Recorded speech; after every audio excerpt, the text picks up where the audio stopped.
하나님께서 오늘 우리에게 주시는 말씀은 디모데후서 2장 1절에서 10절까지의 말씀입니다. 디모데후서 2장 1절에서 10절까지의 말씀을 제가 받들어 읽겠습니다. 내 아들아, 그러므로 너는 그리스도 예수 안에 있는 은혜 가운데서 강하고 또 내가 많은 증인 앞에서 내게 들은 바를 충성된 사람들에게 부탁하라. 그들이 또 다른 사람들을 가르칠 수 있으리라. 너는 그리스도 예수의 좋은 병사로 나와 함께 고난을 받으라. 병사로 복무하는 자는 자기 생활에 얽매이는 자가 하나도 없나니 이는 병사로 모집한 자를 기쁘게 하려 함이라. 경기하는 자가 법대로 경기하지 아니하면 승리자의 관을 얻지 못할 것이며 수고하는 농부가 곡식을 먼저 받는 것이 마땅하니라. 내가 말하는 것을 생각해보라. 주께서 범사에 내게 총명을 주시리라. 내가 전한 복음대로 다윗의 씨로 죽은 자 가운데서 다시 살아나신 예수 그리스도를 기억하라. 복음으로 말미암아 내가 죄인과 같이 매이는 데까지 고난을 받았으나 하나님의 말씀은 매이지 아니하니라. 그러므로 내가 택함받은 자들을 위하여 모든 것을 참음은 그들도 그리스도 예수 안에 있는 구원을 영원한 영광과 함께 받게 하려 함이라. 아멘. 오늘 본문은 사도 바울과 에베소에서 목회하던 디모데 사이에 주고받았던 바울의 개인 편지입니다. 두 사람은 혈연 관계는 아니었지만 선교 동역자로서 서로 믿음의 아버지와 아들로 여기는 관계였습니다. 늙은 바울은 이제 감옥에 갇혀서 죽을 날을 기다리고 있고, 디모데는 교회 사역 가운데서 시험에 들어서 낭만과 좌절로 세월을 보내고 있었습니다. 각자 서로에게 힘든 시간이었지만 오늘 말씀을 보면 바울은 이 편지를 통하여 낙심하고 있는 믿음의 아들 디모데에게 격려하고 위로하기 위해서 이 편지를 썼습니다. 해밍웨이의 단편 소설 The Capital of the World라는 이야기에 이런 이야기가 나옵니다. 아들과 아버지가 사이가 나빠져서 서로 말을 않고 지내다가 드디어는 아들은 아버지를 떠나서 도시 마드리드로 가게 됩니다. 수년의 세월이 흘러서 아버지는 아들을 만나고 싶어서 마드리드로 올라갑니다. 찾지 못하다가 마드리드의 한 신문사를 찾아가서 광고를 냅니다. 그 광고의 내용은 파코야, 내일 정오에 신문사 앞에서 만나자. 내가 모든 것을 용서한다. 사랑한다. 아버지로부터. 이렇게 광고를 내었습니다. 다음 날 약속 장소에 나가 보니까 파코라는 이름을 가진 청년 800여 명이 그 장소에 나와 있었습니다. 좌절하고 방황하는 자녀들에게 아버지와 어머니의 사랑, 진정한 용서와 위로가 필요한 것이지 않겠습니까? 오늘 우리 시대의 수많은 청년 자녀들이 어쩌면 부모의 품을 떠나서 방황하고 있는데 진정한 부모의 사랑과 때로는 위로와 용서가 필요하다고 생각을 합니다. 바울은 죽음을 기다리면서도 믿음의 아들로 여기는 디모데, 사실은 자신은 지금 죽음을 앞에 둔 절망적인 상황이지만 오히려 그의 믿음의 아들 디모데를 생각했습니다. 교회를 섬기다가 낙심하고 좌절한 그 아들의 영적인 건강이 걱정이 되어서 그에게 이 편지를 쓰고 있는 겁니다. 그를 격려하고 위로합니다. 이 편지의 1장을 보면 바울은 이 디모데를 격려하기 위해서 디모데가 가진 세 가지 중요한 것을 확인시켜 줍니다. 첫 번째는 디모데가 가진 믿음의 소중함을 일깨워 주고 있습니다. 이 믿음은 개인적인 그의 믿음의 차원을 넘어서서 그의 외할머니 로이스와 그의 어머니 유디게를 통하여 이어지는 진실한 거짓없는 믿음임을 알게 해줍니다. 우리 중에 많은 분들은 가정의 누군가를 통해서 혹은 내 곁에 있는 친구나 이웃을 통해서 그들의 기도와 전도 혹은 헌신과 열심을 통하여 전해진 그 믿음을 가지고 있는 줄 압니다. 제가 가진 믿음도 저의 혼자만의 믿음으로 만들어진 것이 아니었습니다. 가난한 과부로 평생 시골을 떠돌아다니면서 보따리 옷장사로 자녀를 키웠던 그 외할머니의 믿음, 예수 믿지 않는 시집 식구들 사이에서 홀로 핍박을 받으면서 신앙생활을 포기하지 않았던 어머니의 믿음이 저에게까지 이어온 것이고 그 믿음이 저를 목사가 되게 한 것이었습니다. 예수님의 복음을 받아들인 많은 나라와 사람들은 2000년 전부터 복음을 위하여 헌신하고 수고했던 많은 전도자의 발걸음이 있었기 때문에 오늘 우리 시대에 많은 사람들이 예수를 믿고 있습니다. 이 땅에 존재하는 믿음도 그냥 이루어진 믿음이 아니라 초기 선교사들의 헌신과 그들의 희생 가운데, 순교자들의 피 흘림 가운데, 그리고 전쟁의 불행을 견디면서도 신앙의 선배들이 지키고 전해준 믿음이 우리가 가진 믿음입니다. 결코 개인적인 믿음이라 말할 수 없고 세대를 이어져 온 그런 믿음입니다. 그 믿음을 디모데가 가지고 있음을, 이 믿음의 소중함을 그에게 일깨워 주고 있습니다. 두 번째는 디모데가 가지고 있는 소명에 대해서 확인시켜 주고 있습니다. 바울은 1장 9절에서 우리 모두는 하나님의 뜻과 거룩한 부르심 가운데 소명을 가지고 사는 사람들인 것을 알려주고 있습니다. 디모데는 특별히 복음의 사역자로 세워질 때에 많은 사람들의 기도와 안수를 통하여 복음의 일꾼으로 세우심을 받은 사람이었고, 그래서 이제는 바울이 자신의 안수를 통하여 그가 가졌던 성령의 그런 은사, 하나님이 주신 그 열정을 다시 회복하도록 편지하고 있습니다. 꺼졌던 불길, 꺼졌던 열정을 다시 일깨워주는, 그가 과거에 어떠한 사람으로 소명을 가지고 세워진 사람인지를 말해주고 있습니다.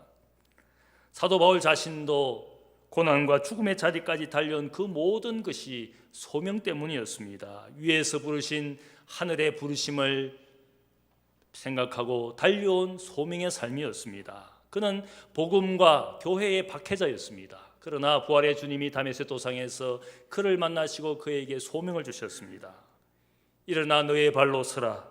내가 너에게 나타난 것은 곧 너가 나를 본 일과 장차 내가 너에게 나타날 일에 대하여 너로 종과 정인을 삼으려 함이니 이스라엘과 이방인에게서 내가 너를 구원하여 그들에게 보내어 그 눈을 뜨게 하여 어둠의 빛으로 사탄의 권세에서 하나님께로 돌아오게 하고 죄 사함과 나를 믿어 거룩하게 된 무리 가운데 기업을 얻게 하려 함이라. 바울은 이 소명을 부활의 주님으로부터 받았습니다. 그 부르심이 너무나 감사해서 자기를 바로 박해자로부터 복음의 변정자가 되고 전도자가 되게 해주신 그 하나님의 부르심을 그가 귀하게 여겼습니다. 믿음의 박해자였지만 주님의 나타나심으로 인생의 새로움을 시작했습니다. 분명한 소명의 삶이 있었기 때문에 그는 지금까지 이 감옥에 갇혀있는 자리, 그리고 죽음을 기다리며 이 자리까지 오게 되었습니다. 분명한 소명의 삶을 일깨워줌으로 낙심하고 좌절하고 있는 디모데를 다시 일으켜주는 바울의 편지입니다. 세 번째, 바울은 디모데가 하고 있는 말씀 사역의 가치를 강조합니다. 1장 1절을 보면 바울 자신도 복음을 위하여 선포자와 전도자와 교사로 세우심을 입은 존재라고 그렇게 자신을 소개합니다. 그리고 믿음의 아들 디모데도 마찬가지로 말씀의 종, 말씀의 일꾼인 것을, 그리고 이 말씀을 일생 동안 이 말씀을 위하여 헌신해야 될 일꾼임을 말하고 있습니다. 2장 15절을 보면 너는 진리의 말씀을 옳게 분별하며 부끄러울 것이 없는 일꾼으로 인정된 자로 자신을 하나님 앞에 드리기를 힘쓰라. 우리 모두는 하나님 앞에 말씀의 일꾼이 되도록 부르심을 입었습니다. 우리는 세상에서 영적인 리더로, 그리스도인이란 존재는 적어도 사람들에게 선한 영향력을 끼치는 리더의 자리로 하나님이 세워주셨습니다. 이 영적인 리더들은 세상의 지식이나 지혜를 가르쳐서 세상에 영향력을 끼치는 것이 아니라, 혹은 우리가 재물을 쌓고 부를 얻고 명예를 얻어서 사람들에게 영향력을 끼치는 그런 리더가 되라고 말씀하시는 것이 아니라, 우리가 적어도 하나님의 말씀을 먼저 받아서 그분의 교훈을 세상에 전하는 그런 영적 리더, 말씀의 일꾼이 되도록 불러주신 겁니다. 요즘에 많은 목회자와 교회가 힘들어합니다. 세상이 점점 더 세속화되고 있습니다. 별로 종교의 필요성을 느끼지 못합니다. 영성의 삶을 별로 필요치 않게 생각합니다. 그래서 교인들은 과거의 세대보다도 헌신과 희생의 삶이 부족하여 아마 이 희생을 이야기하고 봉사를 이야기하는 말을 별로 듣기를 원하지 않습니다. 주의를 거룩히 지키거나 예배를 빠짐없이 드려야 한다고 생각하지 않습니다. 교회에서 맡겨진 직분에 그렇게 충성되게 책임감 있게 일하지 않습니다. 왜냐하면 교회보다 가정이 우선이고 교회보다 개인의 일이 우선이라고 다 생각을 하고 있습니다. 예수 잘 믿는 젊은 세대를 보기가 힘들고 교회 학교에 다니는 학생들의 숫자가 점점 더 급감하고 있습니다. 기도나 봉사하는 일에 열심인 성도의 숫자가 지극히 제한적입니다. 우리 교회가 수백 명의 기독교인들이 있지만 열심히 기도하는 사람들은 수십 명에 불과합니다. 주일 저녁 예배나 수요 예배는 없어져 가고 있고 한국 교회에서 철야 기도회가 없어진 지는 이미 오래되었습니다. 물론 사람들이 많이 모이는 큰 교회도 있습니다. 그런데 자세히 들여다보면 그 교회의 목사님이 특별하거나 비범해서 사람들이 가는 것이 아닙니다. 어떻게 생각하면 세속적인 욕망이 거기에 숨겨져 있습니다. 한마디로 말하면 물이 좋아서, 강남물이 좋아서 거기에 가보니까 이쁜 사람도 많고 잘난 사람도 많고 내가 거기에 함께 있으면 무엇인가 멋져 보이니까 물 좋아서 간다. 혹은 교회 오빠도 많고 교회 누나도 많고 아마 청년들이 그런 마음을 가지고 가는지 모르겠어요. 혹은 어른들은 내가 그래도 큰 교회 좀 정도 가서 거기서 어떤 직분을 가지고는 장로나 직분이 되면 좀 폼나지 않을까. 아마 그런 생각도 있는지 모르겠어요. 진짜 말씀대로 살고 진짜 말씀대로 헌신하기 위해서 그 교회를 찾는 것이 아니라 편하고 쉽고 물 좋아서 그래서 가는 세속적인 욕망이 그 교회에 가는 마음의 동기일지 모르겠습니다. 아마 그러한 교인들의 모습을 보면서 열심히 수고했는데 열심히 가르쳤는데 열심히 섬겼는데 세상 거짓 선생들의 거짓 교훈에 미혹을 당한 교인들의 모습을 보면서 디모데는 자신이 하는 사역의 의미나 가치를 생각하지 못하고 낙심하고 좌절해 있는 상태였습니다. 이런 디모데를 향하여 바울이 권면합니다. 너는 그리스도 예수 안에 있는 은혜 가운데서 강하라. 예수 안에 은혜로 강해진 사람이 되라고 그에게 권면합니다. 은혜로 강해진 사람이 무엇을 해야 되는가? 2절에 말하기를 내게 들은 바를 충성된 사람에게 부탁하라. 그들이 또 다른 사람들을 가르칠 수 있으리라. 여기에 보면 은혜로 강한 사람이 해야 될 첫 번째 일은 받은 것, 배운 것을 주고 또한 가르치는 사람이 되도록 너도 받았으니까 배웠으니까 사람들을 세워서 가르치는 사람들이 되도록 그들을 세우라. 여기에 보면 은혜를 받은 사람, 은혜로 강해진 사람은 홀로 독단적으로 독선적으로 일하는 것이 아니라 사람을 세우는 공동체의 사역, 함께 일하는 일꾼이 되도록 사람 세우는 일들을 하도록 명하고 있습니다. 내가 먼저 받은 것을 너희에게 전한다. 바울도 그가 특별히 하나님께로부터 자신만이 받은 계시를 복음으로 전한 것이 아니라 나도 배운 것을, 나도 받은 것을 내가 너희에게 전한다. 너희도 받고 배웠으니 주고 가르치는 자가 되라. 이렇게 말하고 있습니다. 예수님의 마지막 제자들에게 부탁하신 말씀이 무엇입니까? 아버지와 아들과 성령의 이름으로 세례를 주고 내가 너희에게 가르친 모든 것을 가르쳐 지키게 하라.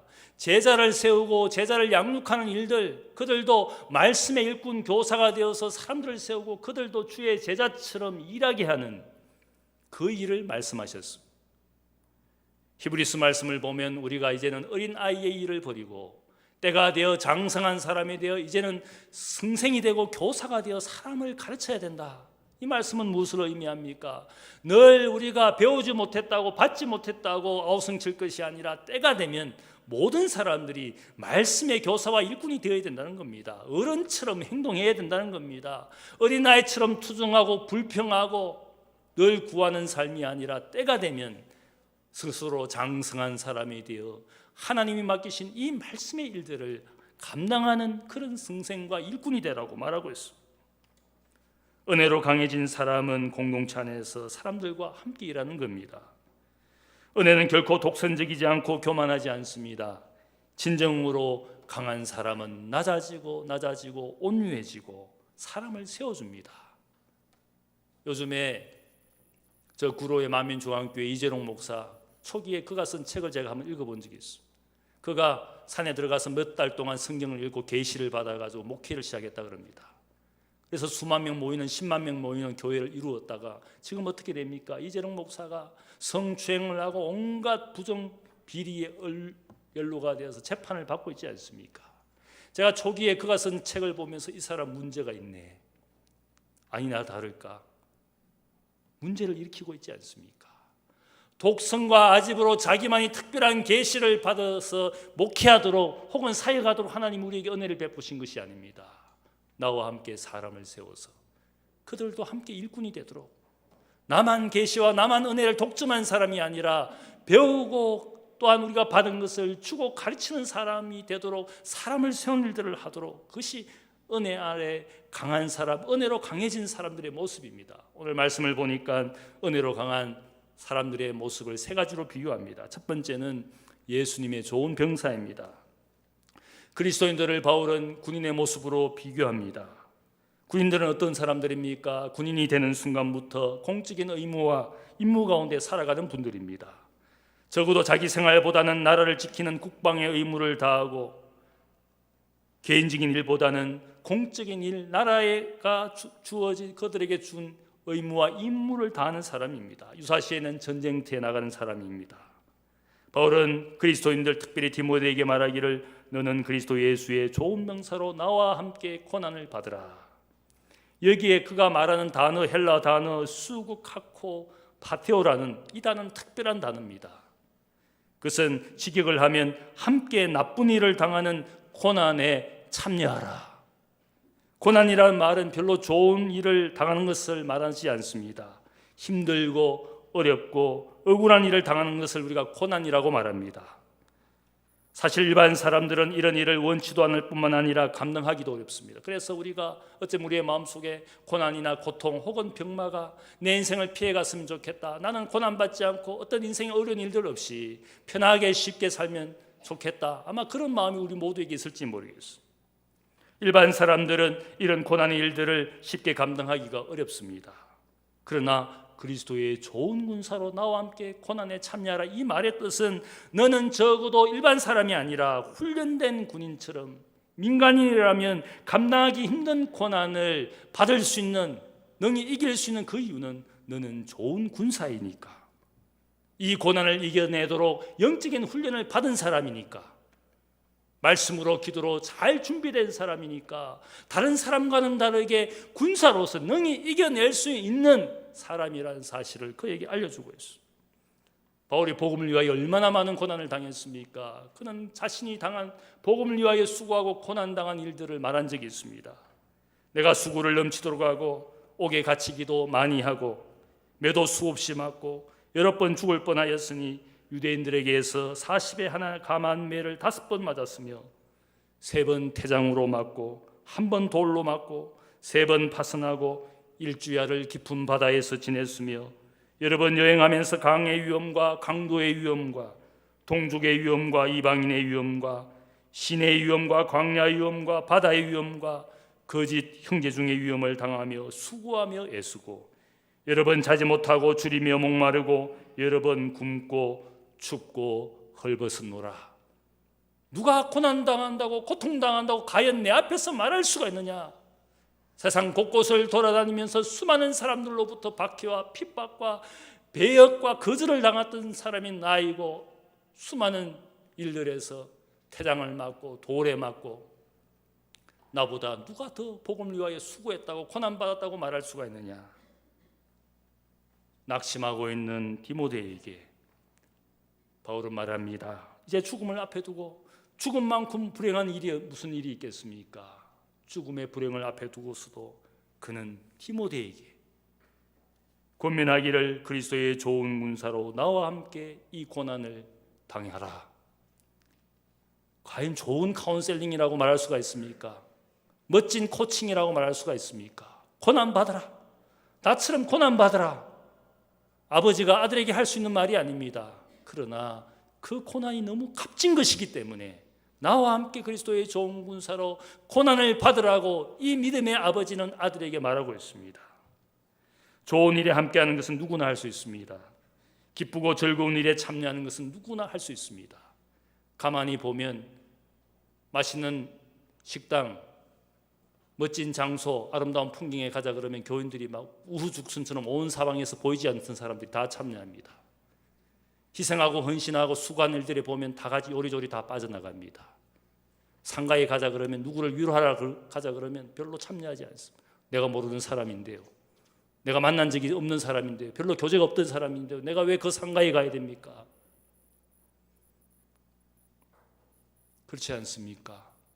저 사람 내가 별로 알지도 못하지만 안면도 없는 사람이지만 사랑하는 가족을 잃고서 얼마나 슬퍼할까. 내가 가주는 것이 그에게 위로가 된다면 왜 우리가 상가에 가야 되는 겁니까? 왜 우리가 병상에 있는 환우들을 찾아가야 됩니까? 어려운 일을 만났을 때 고난당하는 성도와 슬픔이 있는 성도들을 찾아가 주는 것이, 그것이 어렵고 힘든 일이지만, 귀찮은 일이지만 우리가 어렵고 힘든 일들의 옆에 있어주는 것이 성도의 사랑이기 때문에. 은혜 가운데 강한 사람은 병사들처럼 힘들고 어려운 일에 함께하는 사람이 될 수가 있어요. 군인들이 하는 일들이 다 어려운 일들입니다. 그러나 군인이기 때문에, 훈련받았기 때문에 그 일을 이겨낼 수가 있어요. 오늘 말씀을 보면 너는 그리스도의 좋은 군사로 나와 함께 고난을 받자, 군사로 모집한 자 하나님을 기쁘시게 하는 인생이 되라고 그렇게 특별히 말하고 있습니다. 두 번째로 은혜 안에 강한 사람은 경기하는 선수로 비유하고 있습니다. 바울은 그리스도인의 삶을 달리게 하는 선수처럼 비유합니다. 자기 자신도 4장 7절의 말씀을 통하여 자신은 위에서 부르신 상을 바라보며 달려가는 인생이고, 이제는 달려갈 길을 마치고 나를 위하여 예비된 의의 면류관을 받을 것이다. 자신은 달려가는 인생이었다고 고백합니다. 선수들은 어떤 사람들입니까? 시합을 앞에 두고 평소에 늘 훈련을 받습니다. 늘 훈련을 합니다. 그 훈련의 과정은 고독하고 힘들고 어려운 것이지만 그럼에도 열심히 훈련하는 이유는 왜 그렇습니까? 훈련을 받으면 받은 만큼 시합에서 좋은 결과를 낼 수 있다는 것을 너무나 분명히 알기 때문에 선수들은 그 어려운 훈련의 과정을 참아내고 있습니다. 그런 점에서 우리 모든 그리스도인들은 우리에게 다가올 그 영광을 생각하며 지금의 모든 인생의 과정들, 훈련의 과정을 참아내는 선수, 프로페셔널이라 할 수 있습니다. 우리는 신앙생활을 아마추어처럼 하지 않습니다. 신앙생활은 취미생활이 아닙니다. 교양이 아닙니다. 관중이나 청중처럼 남이 하는 것을 지켜보기 위해서 신앙생활하는 것이 아닙니다. 우리는 선수입니다. 우리는 어떤 종목을 하는 선수입니까? 믿음과 소망과 사랑이라는 영원한 가치가 우리가 해야 될 종목입니다. 믿음이 무엇인지를 보여주기 위해서 달려가는 인생입니다. 그래서 히브리서 기자는 우리가 이 믿음을 경주하는 경주처럼 우리의 인생을 이야기합니다. 이러므로 우리에게 구름같이 둘러싼 허다한 정인들이 있으니 모든 무거운 것과 얽매이기 쉬운 죄를 벗어버리고 인내로서 우리 앞에 당한 경주를 하며 믿음의 시작이요 믿음의 마지막이신 예수를 바라보자. 우리의 인생을 그렇게 선수, 달리기 하는 선수처럼 비유하고 있습니다. 달리기 하는 선수는 어떻게 합니까? 여러분 육상 선수를 보면 가장 간편한 옷을 입습니다. 가장 가벼운 옷을 입습니다. 자기가 달리기 하는데 방해가 되지 않도록 자신의 옷을 최소화합니다. 우리가 이 믿음의 경주를 하면서 우리의 달리기를 방해하는 수많은 거추장스러운 것, 방해되는 것이 있습니다. 육신의 정욕, 안목의 정욕, 이생의 자랑이 우리의 영적인 경주를 방해합니다. 그래서 우리가 달려갈 때 우리의 모든 경주를 방해한 것을 벗어버리고, 또한 우리가 달리기 하다가 힘들고 지칠 수 있습니다. 그런데 히브리서 말씀은 무엇을 말합니까? 우리 곁에 허다한 정인들이 있는데 믿음의 선배, 믿음의 조상들이 그들의 믿음의 모든 경주를 하고 하나님과 함께 영광을 받으며 우리가 이 달리기를 잘 감당해서 마지막 결승점까지 달려가도록 우리를 격려한다. 허다한 정인들이 박수를 치면서 우리를 격려하면서 그들의 인생의 발자취를 통하여 고난을 이겨내고 자신의 인생의 길을 다 달려가고 하나님 옆에서 믿음의 정인처럼 우리를 격려하고 있는 이것을 생각하며, 또한 우리의 믿음의 경주를 시작하게 하신 예수를 생각하며 믿음의 마지막이 되신 예수를 바라보며 인생의 경주를 달려가야 한다고 그렇게 말하고 있어요. 요즘 러시아 월드컵을 보느라고 아마 밤을 새는 분도 있을지 모르겠습니다. 한국 선수들이 예선전에서 2패를 당하자 아마 한국민 전체가 선수를 욕하고 감독을 욕하고 축구협회를 욕했을 겁니다. 저도 그렇게 욕했습니다. 세 번째 게임인 독일과는 별로 희망을 걸지 않고 다들 욕만 하고 있었습니다. 그런데 독일전을 보고 여러분이 어떻게 느끼셨습니까? 선수들이 죽을 힘을 다해서 오직 악으로 깡으로 세 번째 만일 독일한테 엄청난 스코어로 지게 되면 귀국할 때 돌에 맞을까 봐. 그런데 놀라운 결과를 만들어내었습니다. 죽을 힘을 다해서. 고통에서 나온 투지가 세상을 놀라게 했습니다. 누가 독일을 이길 것이라고 상상을 했겠습니까? 죽을 힘을 다하니까. 기록에 의하면 그날 예선 독일전에서 뛴 한국 선수들이 가장 긴 거리를 뛰었다 그럽니다. 기록에서 나온 그만큼 죽을 힘을 다해서 뛰었습니다. 우리가 선수로서 우리의 마지막 달려가야 될 그것을 바라보며 힘들고 어렵지만 죽을 힘을 다해서 뛰게 되면 주께서 우리의 마지막 결성지점에 우리를 환영하고 받아주시는 것이지 않겠습니까? 어떤 여인이 인생의 큰 장애물을 만났을 때 그것을 잘 이겨냈습니다. 그녀를 지켜보던 모든 사람들이 놀라워했습니다. 어떻게 그렇게 인생의 큰 장애물을 만났는데 그렇게 이겨낼 수가 있습니까? 좌절하지 않고 낙심하지 않고 이겨낼 수가 있습니까? 이렇게 물었을 때 그녀가 대답을 합니다. 저의 인생에 있었던 다른 장애물들이 그 큰 장애물을 이겨내도록 도와주었습니다. 자신의 인생에 있었던 많은 고난과 고통이 인생에 닥친 더 큰 장애물을 이겨내는 힘이 되었다는 겁니다. 왜 우리에게 고난과 고통이 있는 겁니까? 우리가 하나님의 뜻을 생각하면 내 인생에 불어닥칠 더 큰 풍파를 앞에 놓고 하나님이 그것을 견뎌내는 인생이 되도록 내게 고난과 고통을 어쩌면 허락했을지 모르겠습니다. 그것이 나를 훈련시키고 연단시켜서 모든 인생이 넘어갈 만한 큰 장애물 앞에서도 그것을 능히 이기게 하시기 위해서 나에게 이 고난을 주셨습니다. 그래서 바울은 고난 가운데도 기뻐하라, 고난 가운데도 즐거워하라. 우리는 고난에서도 기뻐할 수 있는 것은 이 고난이 나를 연단시켜서 증금 같은 하나님의 사람으로 만들기 위한 하나님의 은혜라고 생각해야 됩니다. 우리는 결코 아마추어가 아닙니다. 선수입니다. 우리는 사랑의 아마추어가 아닙니다. 세상 사랑으로 울고 웃고 만나고 헤어지고 상처 주고 상처받고 그래서 교회도 떠나고 만나던 사람도 안 만나고 그런 아마추어 사랑놀이 하는 사람들이 결코 아닙니다.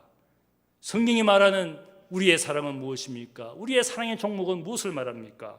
오래 참고 온유하고 자랑하지 않고 교만하지 않고 자기의 유익을 구하지 아니하고 악한 것을 생각하지 않고 불의를 기뻐하지 아니하고 진리와 함께 기뻐하고 모든 것을 참으며 모든 것을 믿으며 모든 것을 바라며 모든 것을 견디느니라.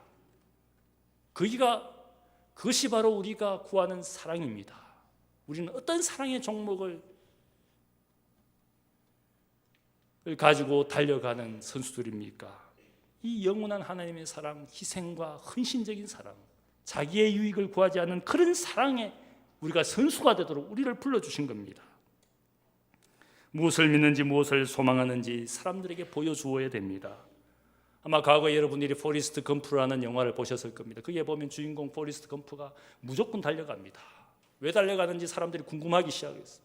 그래서 옆에서 궁금하게 생각하다가 이제는 뒤따라갑니다. 뒤따라 달아갑니다. 무엇을 향해서 달려가는지는 모르지만 나중에 사람들이 격려하고 박수를 쳐줍니다. 우리가 가진 믿음과 소망을 포기하지 않고 달려가다 보면 지켜보던 세상의 사람들이 그리스도인들이 가진 그 믿음, 그리스도인들이 가진 소망, 그 믿음과 소망이 참되기 때문에 저렇게 달려가는 것이구나. 결국은 감동을 받고 영향을 받고 함께 달려가는 것이지 않겠습니까? 내가 가진 믿음과 소망이 별것 아니라고 달려가다가 뒤돌아가고 좌우로 치우치고 포기한다면 내가 가진 믿음과 소망은 거짓이었습니다. 참 믿음과 참 소망이 아니기 때문에 포기한 것이지 않겠습니까? 달려가다 보면 내가 가진 믿음, 내가 가진 소망이 진실하고 영원하고 참된 것임을 사람들이 알게 되는 겁니다. 오늘 말씀을 보면 선수는 경기하는 법대로 경기해야 된다. 아마 여러분들이 일본이 마지막 예선 게임 하는 것을 지켜보았을 겁니다. 거기에 보면 일본이 다른 팀들이 하는 것의 결과를 듣고는 자기들이 1대0으로 치고 있는데도 공격하지 않고 공을 돌리다가 어떻게 되었습니까? 온 세상 사람들이 다 일본을 욕했습니다.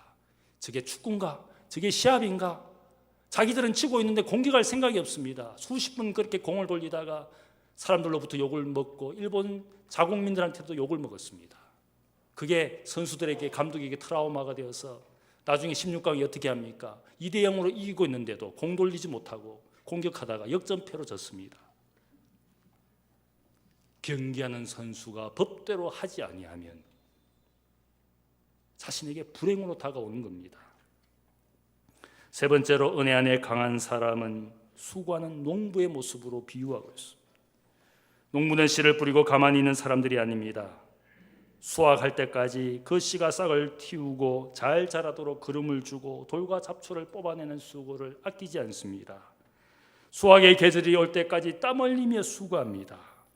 이러한 수고한 농부가 수고의 보상과 대가를 받는 것이 당연하다. 바울은 낙심하고 좌절한 그 디모데가 그럼에도 불구하고 우리는 최선을 다하여 땀 흘리는 말씀의 일꾼으로 살아야 된다.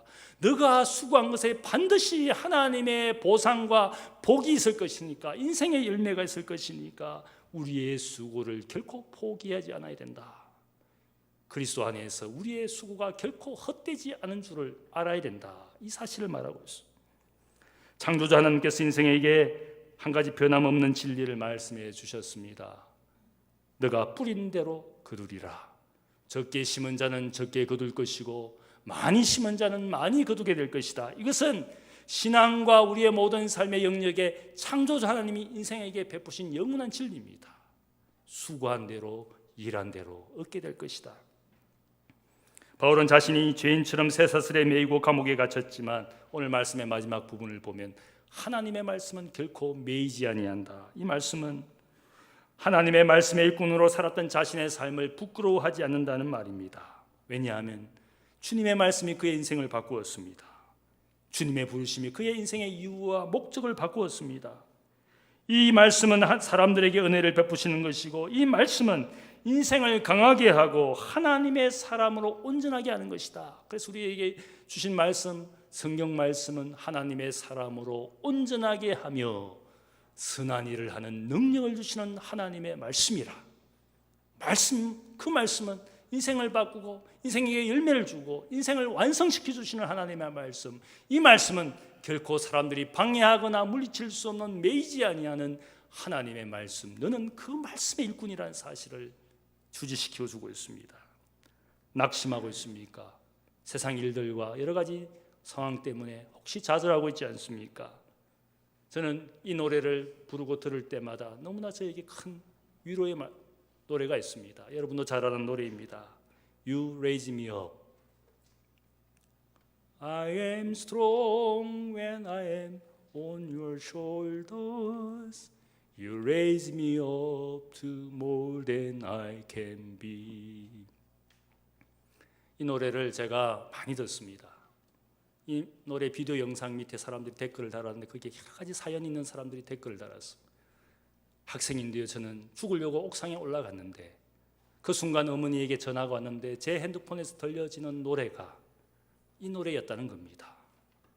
이 노래를 듣고는 그 옥상에서 펑펑 울다가 자살을 포기하고 내려왔다는 겁니다. 자신은 35세의 청년인데 사업을 하다가 큰 돈을 잃어서 낙심하고 있는데 이 노래를 듣고 다시 용기와 위로를 얻었다는 겁니다. 내가 낙심할 때, 내 영혼이 지쳐있을 때, 고난이 찾아와 내 마음이 무거울 때에, 내가 조용히 침묵 가운데 여기에 기다릴 때 당신이 내게 찾아와 나와 함께해 주십니다. 나를 일으키셔서 산 위에 서게 하시고 나를 일으키셔서 폭풍우 치는 바다를 걷게 해 주셨습니다. 내가 당신의 어깨에 기댈 때에 나는 강합니다. 나를 일으켜 주셔서 나보다 더 큰 내가 되게 해 주시옵소서. 이 노래 가사는 아일랜드의 시인이 노래 말을 지었습니다. 아마 제가 생각할 때 그분은 믿음의 사람일 겁니다. 예수님을 생각나게 하는 그 말씀입니다. 인생이 지칠 때 낙심할 때, 내가 조용히 기도하며 기다릴 때 그분이 내 인생에 찾아와 주셔서 나를 산 위에 세워주시고 폭풍을 치는 바다를 걷게 하시고, 그리고 나보다 내가 갈 수 있는 그곳보다 더 높은 곳에 세워주시고 내가 될 수 있는 나보다 더 큰 나를 만들어주시는 주님의 은혜라고. 그것이 우리가 가진 은혜입니다. 우리가 누리고 있는 하나님의 말씀입니다. 지치고 낙심될 때 우리에게 이 말씀이 필요한 것이지 않겠습니까? 매이지 않는 하나님의 말씀, 매이지 않는 하나님의 은혜가 여러분의 인생을 위로하고 새로운 능력을 주시는 줄로 믿습니다.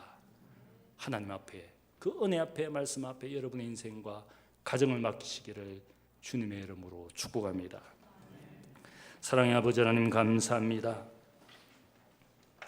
우리의 인생은 세상의 눈으로 보는 것 때문에, 내가 맞이하는 세상의 풍파 때문에 낙심하고 좌절하는 인생입니다. 그러나 오늘 바울이 주는 이 말씀, 그리스도 예수의 군사로 은혜 안에서 강하게 되고, 또한 아버지 하나님, 우리가 씨를 뿌려 수고하는 농부의 인내로 인생의 복과 또한 인생의 열매가 있을 줄 믿습니다. 그 은혜, 그 말씀, 그게 우리의 인생을 맡기기를 원합니다. 낙심될 때 주께서 우리 곁에 오셔서 위로하시고 새롭게 하시고 치유하게 하시고 강건하게 하시고 풍성하게 하여 주옵소서. 내 가정과 인생을 맡깁니다. 이 땅을 주께 맡깁니다. 긍휼과 사랑으로 이 땅을, 우리의 가정을 지켜주옵소서. 감사하며 예수님의 이름으로 기도하옵나이다. 아멘.